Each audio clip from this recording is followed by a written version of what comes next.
నమస్తే, welcome to Telangana capital news. ముందుగా headlines.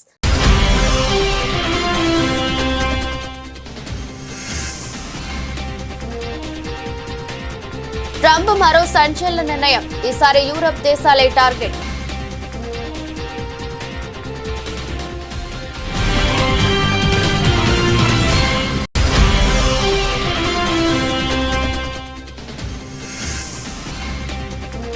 ఉపాధి కల్పనకు కట్టుబడి ఉన్నామన్న మోదీ. వర్చువల్ గా రోజ్గార్ మేళాలో 51,000 మందికి ఉద్యోగ పత్రాలు అందజేసిన ప్రధాని.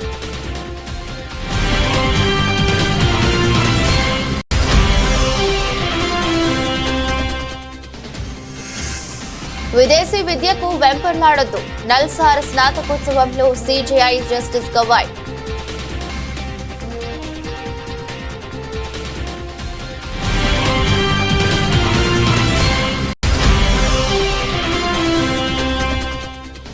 అనారోగ్యంతో ఈ తెల్లవారుజామున విలక్షణ నటుడు కోట శ్రీనివాసరావు కన్నుమూత. సంతాపం తెలిపిన సినీ ప్రముఖులు, రాజకీయ ప్రముఖులు.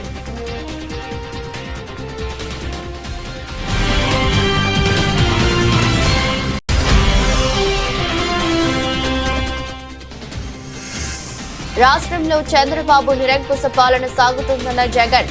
చట్ట ప్రకారం నిరసనలు తెలిపినా అక్రమ కేసులు ఎదుర్కోవాల్సి వస్తుందని వ్యాఖ్య.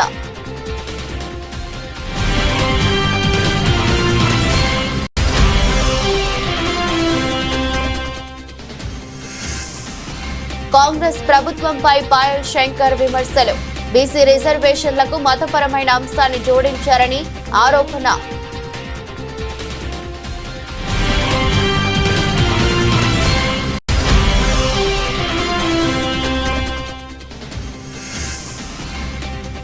బీసీ మహిళని చూడకుండా దాడి. జడ్పీ చైర్పర్సన్ ఉప్పాల హారిక కన్నీటి పర్యంతం.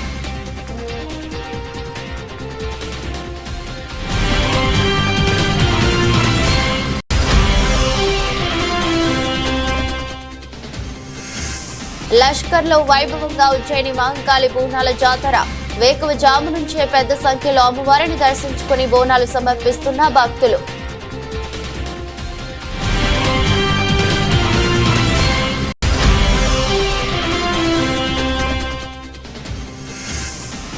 టీమిండియాకు దక్కని ఆతిథ్యం. తొలి ఇన్నింగ్స్ లో 387 పరుగులకు ఇంగ్లాండ్ ఆల్అౌట్. సరిగ్గా తొలి ఇన్నింగ్స్ లో అదే స్కోర్ కు టీమిండియా ఆల్అౌట్.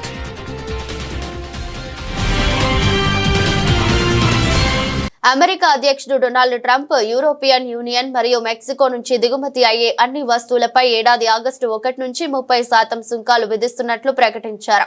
ఈ నిర్ణయం వాణిజ్య ఒప్పందాలలో సమతుల్యత సాధించేందుకు మరియు అమెరికా ఆర్థిక ప్రయోజనాలకు కాపాడేందుకు తీసుకున్న చర్యగా ట్రంప్ వెల్లడించారు. ఈ ప్రకటన ఆయన తన సొంత social media platform truth social లో లేఖ రూపంలో విడుదల చేశారు. ట్రంప్ తన లేఖలో మెక్సికో డ్రగ్ ట్రాఫికింగ్ నియంత్రణలో విఫలమైందని, ముఖ్యంగా ఫెంటానిల్ సంక్షోభానికి కారణమైన కార్టెల్స్ ను అరికట్టడంలో నిర్లక్ష్యం చేసిందని ఆరోపించారు. అలాగే యూరోపియన్ యూనియన్ తో వాణిజ్య సంబంధాలు సమానత్వ ప్రతిపాదికన లేవని, దీర్ఘకాలంగా వాణిజ్య లోటు ఉందని, ఈయా యొక్క సుంకాలు మరియు వాణిజ్య అడ్డంకులు దీనికి కారణమని పేర్కొన్నారు. తాజాగా తాను విధించిన సుంకాలు ఇప్పటికే ఉన్న స్టీల్ వంటి రంగాలకు సంబంధించిన లెవీలకు అదనమని వివరించారు. ప్రభుత్వ, ప్రైవేట్ రంగాల్లో ఉపాధి కల్పనకు తమ ప్రభుత్వం కట్టుబడి ఉందని, గత 11 ఏళ్లలో దేశం అన్ని రంగాల్లో పురోగతి సాధించిందని ప్రధాని మోదీ అన్నారు. రోజ్గార్ మేళాలో భాగంగా ప్రభుత్వంలోని వివిధ విభాగాల్లో ఎంపికైన 51,000 మందికి ప్రధాని వర్చువల్ గా ఉద్యోగ నియామక పత్రాలు అందజేశారు. అనంతరం ప్రసంగించిన మోదీ, ప్రైవేట్ రంగంలో మొదటిసారి ఉద్యోగం పొందిన వారికి మొదటి నెల జీతానికి తోడ్పాటుగా 15,000 ప్రోత్సాహకంగా అందించాలని ప్రభుత్వం నిర్ణయించిందని మోదీ చెప్పారు. ఇందుకోసం ఉద్యోగుల ప్రోత్సాహక పథకం కింద బడ్జెట్ లో 1,00,000 కోట్లు కేటాయించామన్నారు. రోజ్గార్ మేళా ద్వారా ఇప్పటి వరకు 10 లక్షల నియామక పత్రాలు పంపిణీ చేశామని ప్రధాని తెలిపారు.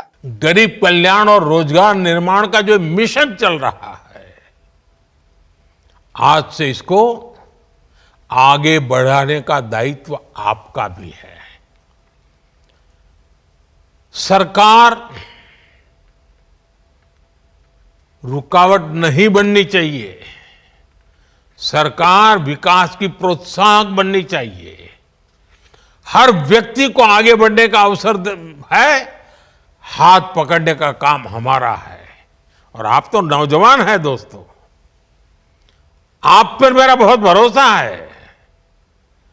आपसे मेरी अपेक्षा है कि आप जहां भी दायित्व मिले, आप इस देश के नागरिक मेरे लिए सबसे पहले उसकी मदद, उसकी मुसीबतों से मुक्ति, देखते ही देखते देश आगे बढ़ेगा। आपको भारत के अमृत काल का सहभागी बनना है। आने वाले 20-25 साल आपकी कैरियर के तो महत्वपूर्ण है, लेकिन आप ऐसे कालखंड में हैं जब देश के लिए भी 25 वर्ष बहुत महत्वपूर्ण है। ये विकसित भारत के निर्माण के लिए अहम 25 वर्ष है। इसलिए आपको अपने काम, अपने दायित्व, अपने लक्ष्यों को विकसित भारत के संकल्प के साथ आत्मसात करना है।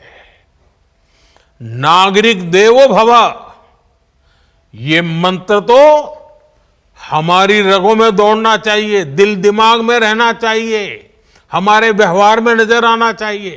అహ్మదాబాద్ లండన్ ఎయిర్ ఇండియా విమానం గత నెలలో కూలిపోవడంపై aircraft accident investigation bureau ఇచ్చిన నివేదికపై కేంద్ర పౌర విమానయాన శాఖ మంత్రి కె రామ్మోహన్ నాయుడు శనివారం నాడు స్పందించారు. ప్రాథమిక ఆధారాలను పరిగణలోకి తీసుకుని ఏఐబి నివేదిక ఇచ్చిందని, దీనిని బట్టి విమాన ప్రమాదంపై అప్పుడే ఒక నిర్ణయానికి రాకూడదని చెప్పారు. తుది నివేదిక వచ్చేంత వరకు వేచి చూడాలని సూచించారు. విమాన ప్రమాదంపై అప్పుడే ఒక తుది నిర్ణయానికి రాకూడదు. ప్రపంచంలోని అత్యంత సమర్థత కలిగిన పైలట్లు మనకు ఉన్నారు. పైలట్లు సిబ్బంది కృషిని మనస్ఫూర్తిగా అభినందిస్తున్నాను. పౌర విమానయానానికి వారు వెన్నెముక వంటి వారు. ఈ రంగానికి వారే ప్రధాన వనరులు. వారి సంక్షేమం, శ్రేయస్సు కోసం మా ప్రభుత్వం పనిచేస్తుంది. ఆ దృష్ట్యా ఇప్పుడే నివేదికపై తుది నిర్ణయానికి రాకూడదు. తుది నివేదిక కోసం వేచి చూద్దాం.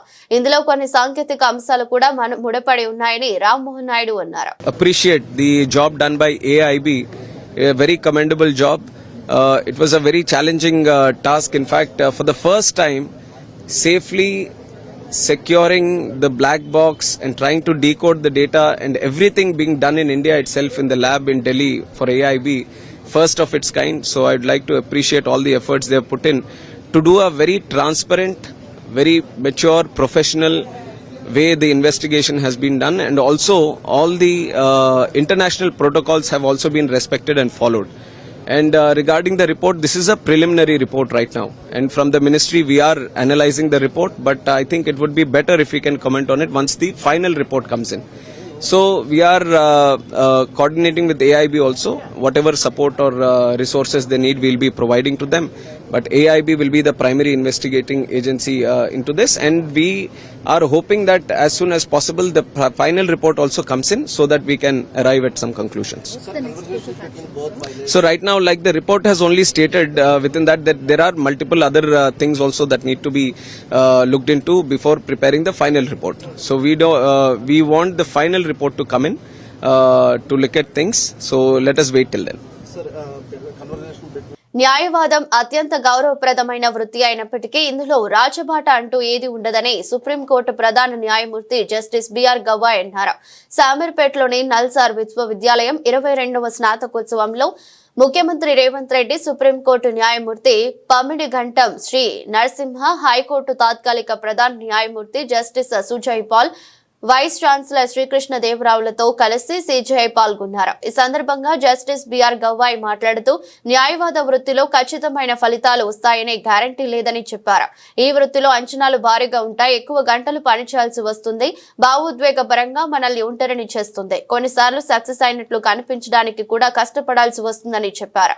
పిహెచ్డీలు, LLM, MBA, MA, taxation law, criminal justice management, BALLB honours, BBA honours, BBA, PG diploma in taxation, PG diploma in criminal justice management తదితర కోర్సుల్లో విద్యను పూర్తి చేసిన మొత్తం 462 మంది విద్యార్థులకు ఈ కార్యక్రమంలో డిగ్రీలు ప్రదానం చేశారు. ఈ సందర్భంగా అత్యున్నత ప్రతిభ కనపరిచిన విద్యార్థులకు సీఎం రేవంత్ రెడ్డి బంగారు పతకాలు అందజేశారు. ప్రముఖ సినీ నటుడు కోట శ్రీనివాసరావు కన్నుమూశారు. గత కొంతకాలంగా అనారోగ్యంతో బాధపడుతున్న ఆయన 83 ఏండ్ల వయసులో ఆదివారం తెల్లవారుజామున 4 గంటలకు ఫిలిం నగర్ లోని తన నివాసంలో తుది శ్వాస విడిచారు. 1978లో ప్రాణం ఖరీదు సినిమాతో సినీ రంగ ప్రవేశం చేసిన కోట 750కి పైగా చిత్రాల్లో నటించారు. తన 4 దశాబ్దాల సినీ ప్రయాణంలో విలన్ గా, క్యారెక్టర్ ఆర్టిస్ట్ గా, కమెడియన్ గా ఎన్నో విలక్షణ పాత్రలు పోషించారు. 9 నంది పురస్కారాలు అందుకున్న ఆయనను 2015లో కేంద్ర ప్రభుత్వం పద్మశ్రీ పురస్కారం అందించింది. ఆయనకు 2 కుమార్తెలు, 1 కుమారుడు కోట ప్రసాద్ ఉన్నారు. 2010 జూన్ 21న రోడ్డు ప్రమాదంలో ప్రసాద్ మృతి చెందారు. కోట మృతి పట్ల సినీ ప్రముఖులు, అభిమానులు తీవ్ర దిగ్భ్రాంతి వ్యక్తం చేస్తున్నారు. లెజెండరీ నటులు, బహుముఖ ప్రజ్ఞాశాలి శ్రీ కోట శ్రీనివాసరావు గారు ఇక లేరనే వార్త నన్ను తీవ్రంగా కలిచివేసింది. ప్రాణం ఖరీదు చిత్రంతో ఆయన నేను ఒకేసారి సినీ కెరీర్ ను ప్రారంభించామని మెగాస్టార్ చిరంజీవి గుర్తు చేసుకున్నారు. కోట శ్రీనివాసరావు ఆ పేరే చాలు. ఎనలేని నటన చాతుర్యం, ప్రతి పాత్రలో తనదైన శైలిలో ప్రాణం పోసిన మహానటుడు ఆయన. తన సినీ ప్రయాణంలో ఆయనతో నటించిన పంచుకున్న క్షణాలు ఎప్పటికీ చిరస్మరణీయమంటూ ఆయన ఆత్మకు శాంతి చేకూరాలని జూనియర్ ఎన్టీఆర్ ప్రార్థించారు. కోట శ్రీనివాసరావు లేరనే విషయాన్ని నమ్మలేకపోతున్నా, నటన ఉన్నంత కాలం ఆయన ఉంటారని, దాదాపు 4 దశాబ్దాల పాటు మేము కలిసి పనిచేశామంటూ బ్రహ్మానందం కోట శ్రీనివాసరావుతో తమ దీర్ఘకాల అనుబంధాన్ని గుర్తు చేసుకున్నారు. నటుడు కోట శ్రీనివాసరావు మృతికి ఏపీ ఉప ముఖ్యమంత్రి పవన్ కళ్యాణ్ సంతాపం తెలిపారు. ఈ మేరకు ఆయన కోట శ్రీనివాసరావు పార్థివ దేహానికి నివాళులర్పించారు. పద్మశ్రీ కోట శ్రీనివాసరావు మరణ వార్త తీవ్ర దిగ్భ్రాంతిని కలిగించిందని ఆయన పేర్కొన్నారు. ఆయన ఒక మహానటుడు అని ప్రత్యేకంగా చెప్పాల్సిన పని లేదు. ఒక దశకంలో నేను, కోట శ్రీనివాసరావు, బాబు మోహన్ మేము ముగ్గురం ప్రతి సినిమాలో ఉండేవాళ్ళం. రోజుకు 18-20 గంటలు పనిచేసేవాళ్ళం. ప్రతి లాస్ట్ 40 years 4 decades-గా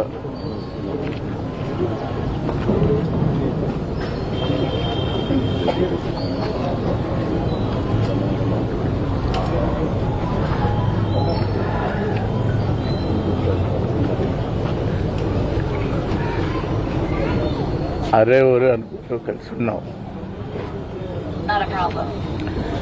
వాళ్ళ కోట లేడు అంటే నమ్మలేకపోతున్నాం. నటన ఉన్నంత కాలం కోట ఉంటాడు. వాడొక నటరాజపోతుంది, మహానుభావుడు. ఏ విషయాన్నైనా నిర్మోహాటంగా మాట్లాడే వ్యక్తి. అటువంటి వ్యక్తిని కోల్పోవడం భారతదేశానికే, నటనా లోకానికే తీరని లోటు.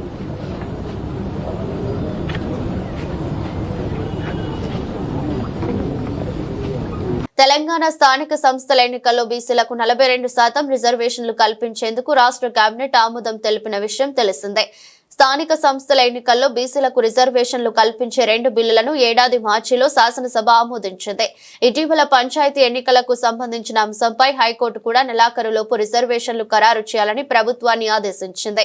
ఈ అంశాలన్నిటిపై చర్చించిన కేబినెట్ స్థానిక సంస్థల ఎన్నికల్లో బీసీలకు 42% రిజర్వేషన్లు కల్పించాలని నిర్ణయం తీసుకుంది. ఈ నేపథ్యంలో కాంగ్రెస్ బీసీ నేతలు నిన్న ముఖ్యమంత్రి రేవంత్ రెడ్డిని కలిసి కృతజ్ఞతలు తెలిపారు. ఈ సందర్భంగా ముఖ్యమంత్రి రేవంత్ రెడ్డి మాట్లాడుతూ బీసీలకు 42% రిజర్వేషన్లు కల్పించడం కాంగ్రెస్ పార్టీ విజయంగా పేర్కొన్నారు.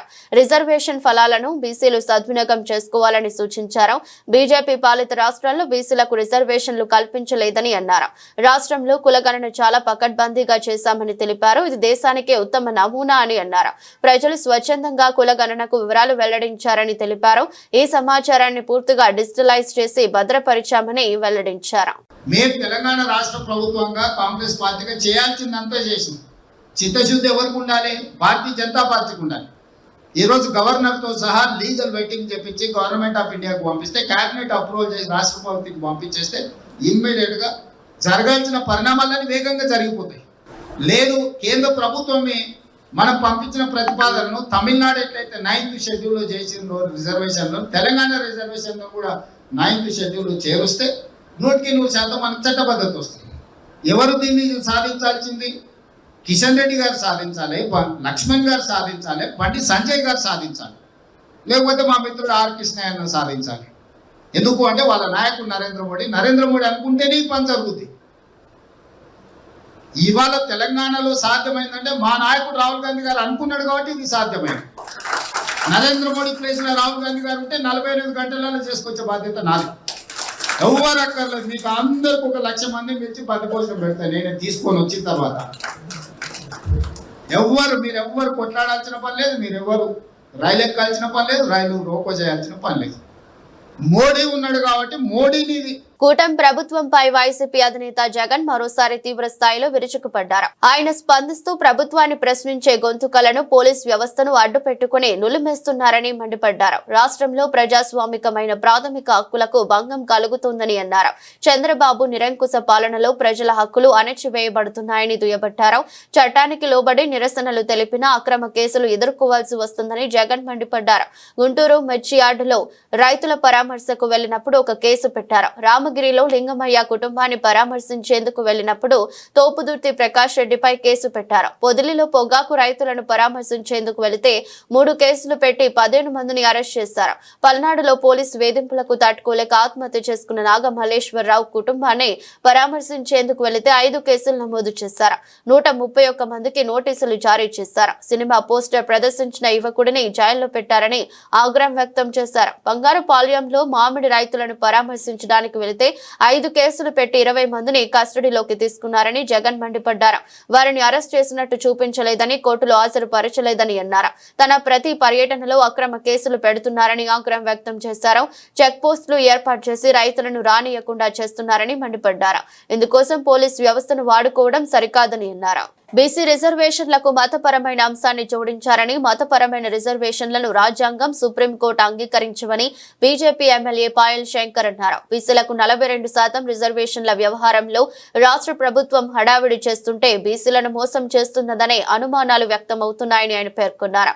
హైదరాబాద్ లోని బీజేపీ కార్యాలయంలో ఏర్పాటు చేసిన మీడియా సమావేశంలో మాట్లాడుతూ ఆర్డినెన్స్ తీసుకురాకుండానే బీసీలకు 42% రిజర్వేషన్లను అమలు చేసినట్లు ఆ పార్టీ నేతలు మాట్లాడుతున్నారు విమర్శించారు.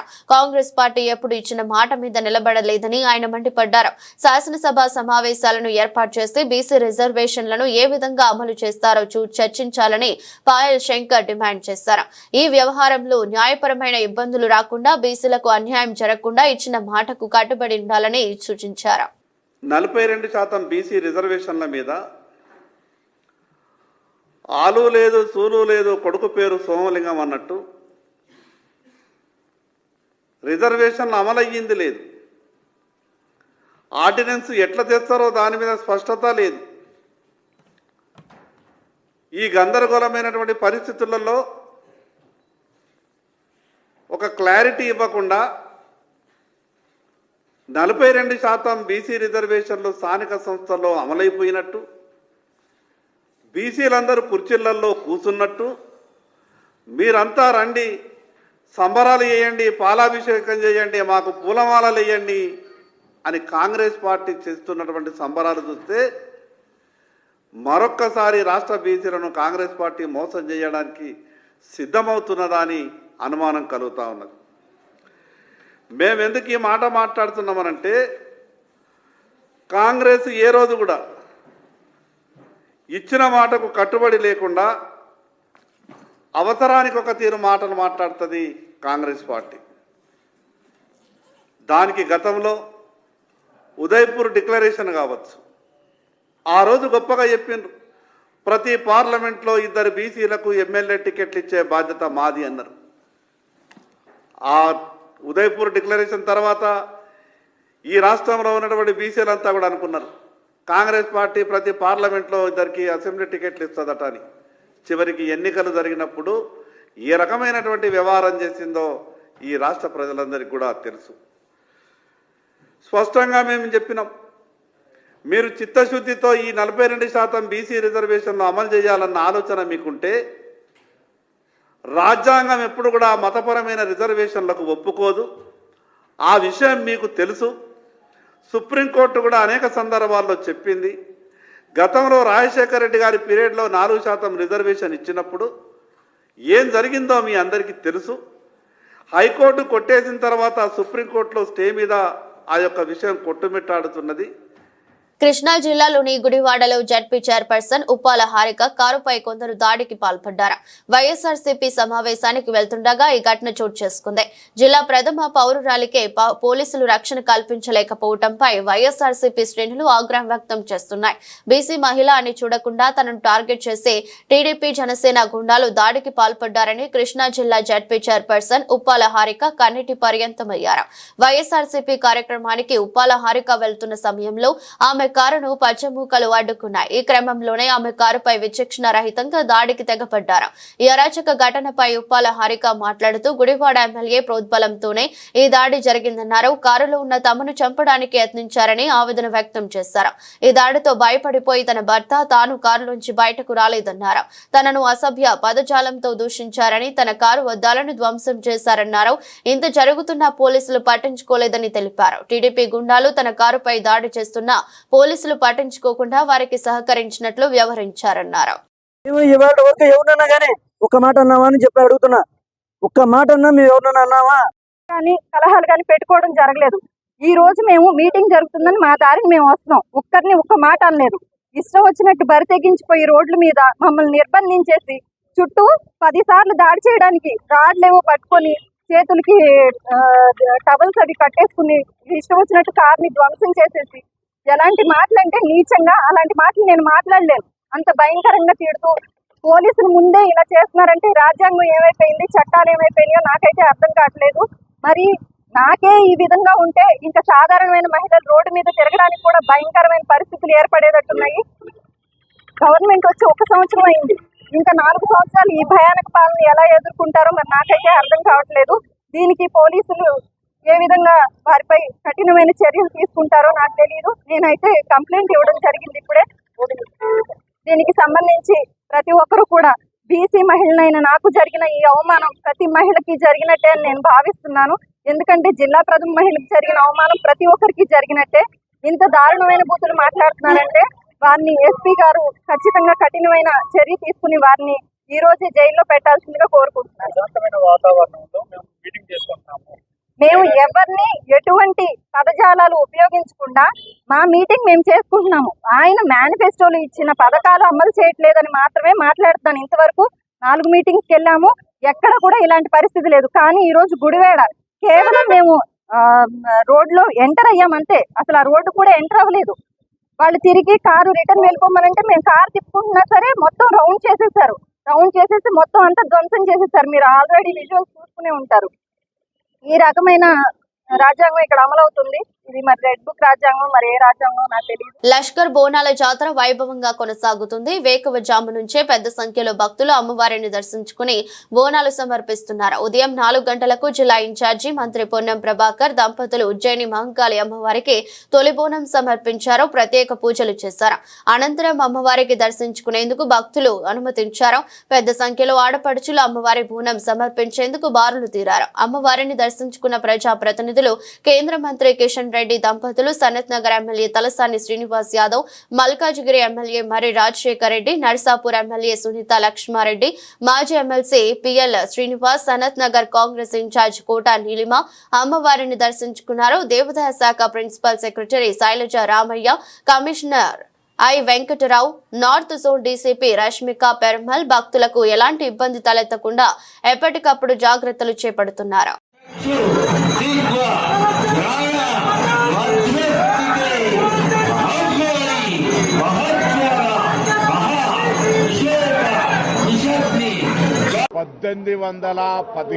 సంవత్సరం నుండి హైదరాబాద్ ప్రజల, తెలంగాణ ప్రజల సంక్షేమం కొరకు, వారి అన్ని రకాల అభివృద్ధి కోసం వెలిచినటువంటి ఉజ్జయిని మహంకాళి అమ్మవారు లష్కర్ బోనాలు ప్రతి సంవత్సరం ఆనవాయితీగా ఆర్భాటంగా అంగరంగ వైభవంగా జరుగుతూ ఉన్నాయి. అందులో భాగంగా తెలంగాణ ప్రజాపాలన ప్రభుత్వం వచ్చిన తర్వాత కూడా గౌరవ ముఖ్యమంత్రి రేవంత్ రెడ్డి గారి నాయకత్వంలో ప్రభుత్వం, దేవాదాయ శాఖ, మిగతా అన్ని శాఖలు కలుపుకొని ప్రజలకు ఎటువంటి ఇబ్బందులు లేకుండా భక్తులకు సౌకర్యాలు అన్ని రకాల కల్పించే విధంగా ఆ అమ్మవారి సేవ చేసుకునే అవకాశం ప్రకారంగా ఈ ఉజ్జయిని మహంకాళి బోనాల జాతర ఏర్పాటు చేస్తారు.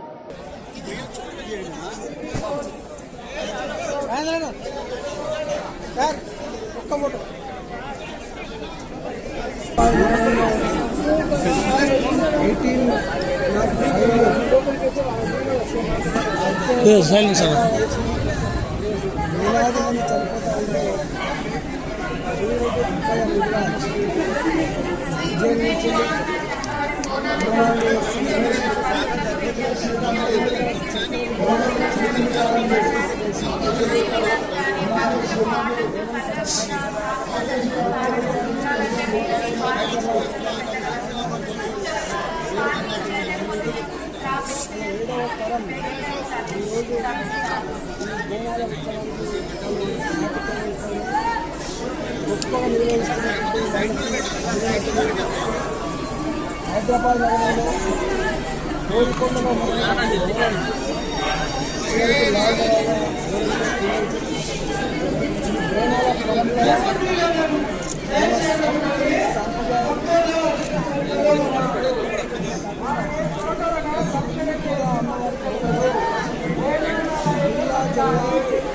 కృష్ణా జిల్లా జడ్పీ చైర్పర్సన్ ఉప్పాల హారికపై జరిగిన దాడిని తీవ్రంగా ఖండిస్తున్నామని వైసీపీ అధికార ప్రతినిధి యాంకర్ శ్యామల పేర్కొన్నారు. రాష్ట్రంలో రెడ్ బుక్ రాజ్యాంగం అమలవుతుందని చెప్పేందుకు ఈ ఘటన ఒక ఉదాహరణని విమర్శించారు.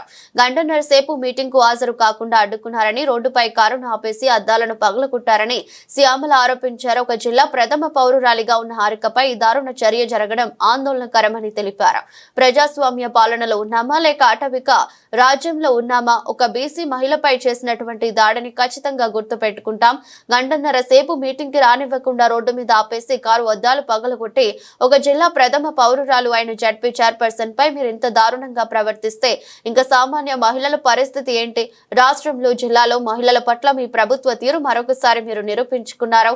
మహిళలంటే మీకు గౌరవం లేదు, మహిళలను మీరు ఎంత చులకనగా చూస్తున్నారో అన్నదానికి ఇదే ఉదాహరణ. ఒక చంద్రబాబు, పవన్ కళ్యాణ్, లోకేష్ మీ పాలనలో మహిళల పట్ల మీరు ప్రవర్తించే తీరును భూతో నా భవిష్యత్తు అంటూ శ్యామల ఎద్దేవా చేశారు. Namaskar. There is no safety for women in Andhra Pradesh under this coalition government.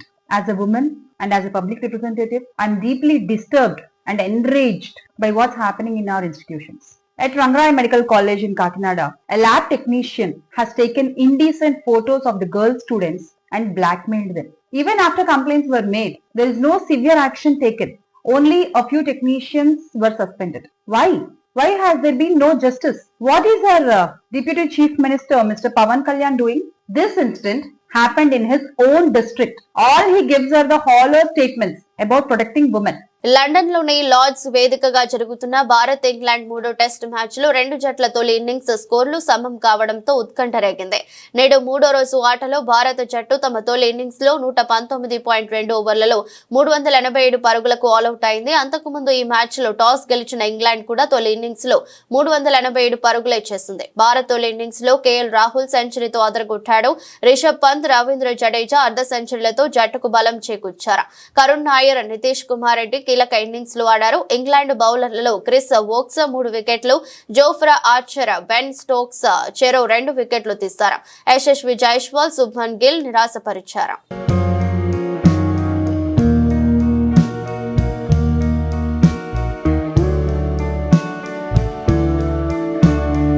వార్తలు ముగించే ముందు మరోసారి హెడ్లైన్స్.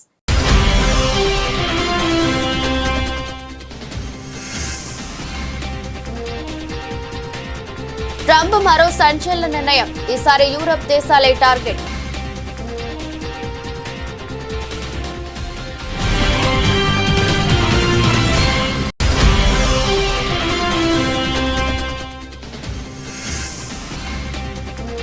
ఉపాధి కల్పనకు కట్టుబడి ఉన్నామన్న మోదీ.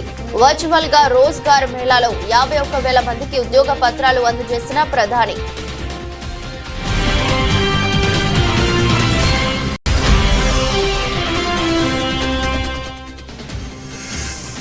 విదేశీ విద్యకు వెంపర్లాడొద్దు, నల్సార్ స్నాతకోత్సవంలో సిజేఐ జస్టిస్ గవాయ్.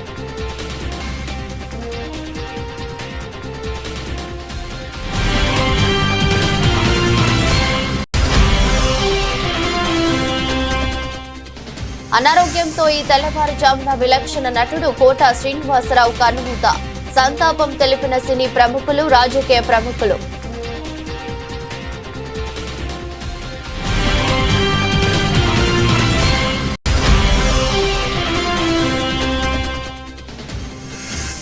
రాష్ట్రంలో చంద్రబాబు నిరంకుశ పాలన సాగుతుందన్న జగన్. చట్ట ప్రకారం నిరసనలు తెలిపినా అక్రమ కేసులు ఎదుర్కోవాల్సి వస్తుందని వ్యాఖ్య.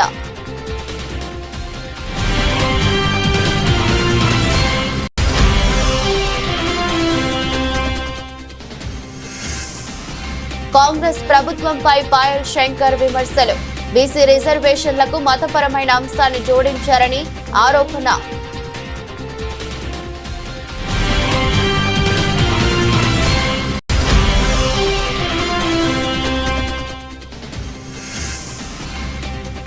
బీసీ మహిళని చూడకుండా దాడి. జడ్పీ చైర్పర్సన్ ఉప్పాల హారిక కన్నీటి పర్యంతం.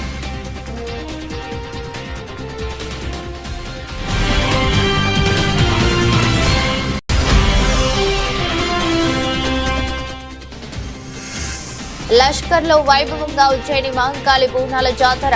వేకువజాము నుంచే పెద్ద సంఖ్యలో అమ్మవారిని దర్శించుకుని బోనాలు సమర్పిస్తున్న భక్తులు.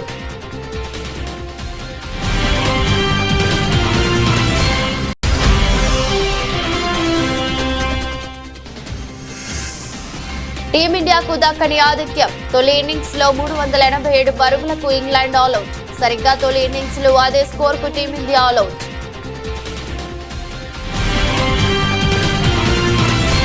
ఇది రోజు బులెటిన్. మరో బులెటిన్ లో మళ్ళీ కలుద్దాం. అంతవరకు సెలవు. నమస్కారం.